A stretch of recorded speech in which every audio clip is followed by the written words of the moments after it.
ช่วงนี้ตามเก็บหลวงปู่ทวดช่วงนี้ตามเก็บหลวงปู่ทวดนะ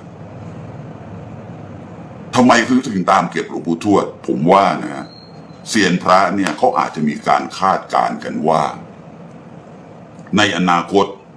พระหลวงปู่ทวดจะเป็นพระที่ถูกแสวงหาแล้วก็สนนการเล่นหาจะสูงมากขึ้นโดยเฉพาะรุ่นยอดนิยมต่างๆแล้วจะล่วงเลยไปถึงเกจิองค์อื่นด้วยที่เคยสร้างไว้ไม่ว่าจะเป็นของหลวงพ่อทองวัดสำเภาเชย